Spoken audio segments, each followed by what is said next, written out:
How old are you? I'm if you don't mind me 41. I'm 41 and I am deep in perimenopause, deep. Okay.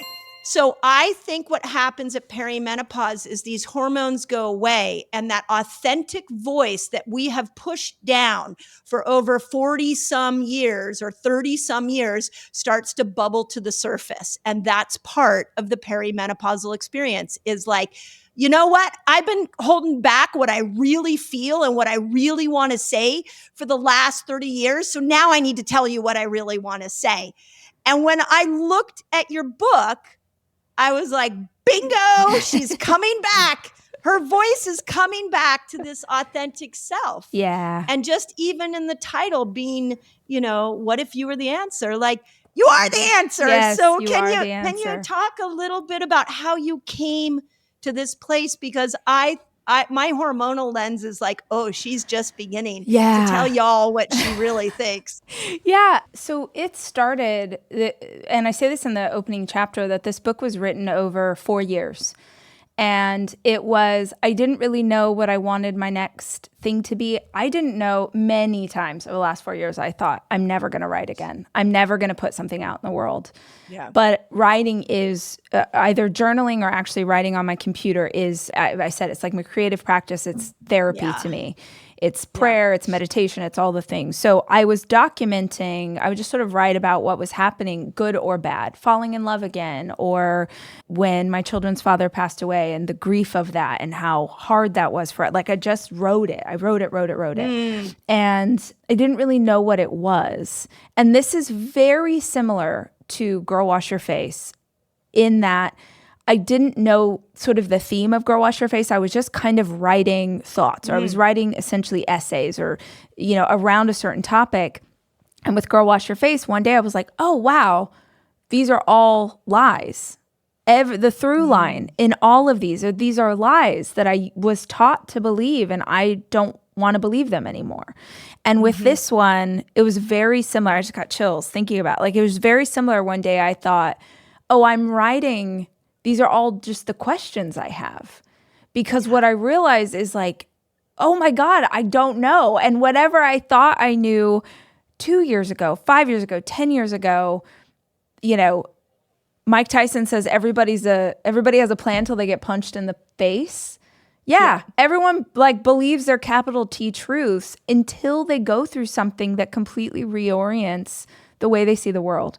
So I just, through that lens, started now, okay, these are questions. And are there other questions that really help me to make change or to be honest with myself when I don't want to be honest? So that's what I talk about. And it was written over these 4 years of a lot of shit happened in these 4 years, but it really is funny. I think it's very funny. I want it to feel like your girlfriend just sort of telling you stories about her life and maybe making you think about yours. My last book was really focused on going through hard things and grief and how do you manage that. And this is not that book, basically, is my headline. Yeah. This is very silly and irreverent and filled with jokes, and I hope filled with things that'll make you smile. Yeah. And so with the questions, when you're asking, I love that this idea that there's 26 questions. Are you, of course, I'm sure it will be highly entertaining. I have no doubt. I can't wait to read it. But when you ask yourself these questions, are you sitting in silence and getting the answer? Or is this like you're thinking deeply about what's the meaning of life? And then months go by and you're like, oh, wait, I think I figured it out. Like, are you coming to your own conclusions? It's both, honestly.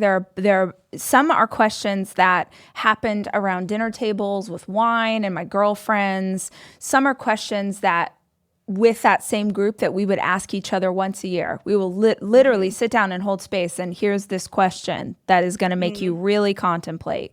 So for that one specifically, the question is, we used to get together at the beginning of every year and do something called a vision cast. We'd go to a hipster coffee shop.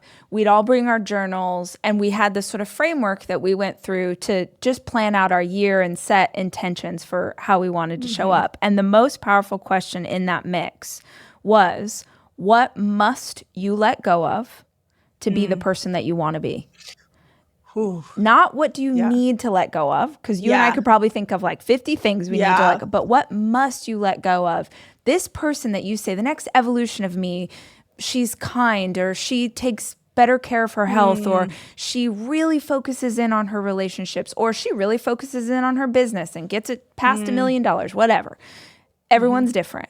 But whatever that next version of you is, what are you currently holding on to? Whether it's a relationship, a practice, a belief, that if you really are honest with yourself to become this next version of you, you must let go of this thing. And with a question like that, you don't even have to commit to letting go.